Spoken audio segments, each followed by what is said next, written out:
In previous presidential elections, the televised debates between the two major party candidates haven't had that big of an impact. That is until 2024. The total initiative relative to what we're going to do with more Border Patrol and more asylum officers. I really don't know what he said at the end of that sentence.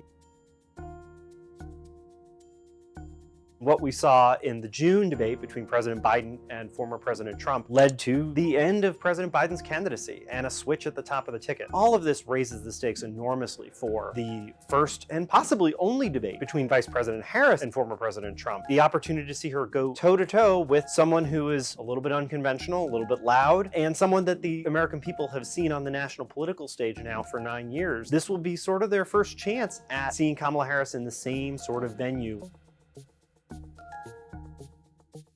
They're a team. You know, she's trying to throw him overboard. She doesn't want to know who he is anymore. No, they were a team. Trump, for obvious reasons, he's trying to tie Harris to Biden and the current administration on some of the issues where Americans think that the Biden administration has not done a very good job. It's also clear that Harris is using the change in candidacy at the top of the ticket as a way to create a little bit of distance there and talk about what she would do maybe a little bit differently from what President Biden's doing now. I have a policy question for you, sir. Let's see if he answers it. Don't worry about it, little Marco. Gentlemen. We've seen both Republicans and Democrats grapple with the right posture and personality to have against someone so unconventional, disruptive, you might say disrespectful on the debate stage. We've seen Kamala Harris do this a few times. We saw her in the Democratic primary debates. There was a little girl in California. She was bused to school every day.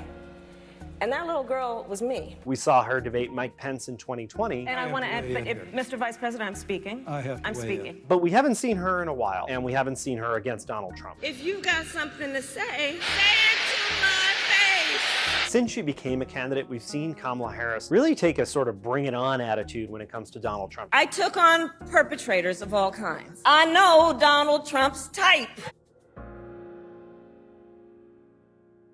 Donald Trump was once in control of this race. He may not be now, but I'm sure he's eager to show that he's still in command here. And I think we may see some rather aggressive strategies from him in this first and perhaps only showdown with Kamala Harris. If you're expecting Donald Trump to stick to the script and stick to what his campaign advisors want him to do, you're going to be disappointed pretty repeatedly. They may have a strategy going in, but Donald Trump's probably going to blow that up. There's an old Mike Tyson quote that everyone has a plan until they get punched in the mouth. Well, Donald Trump's campaign always has a plan until Donald Trump steps in front of a microphone.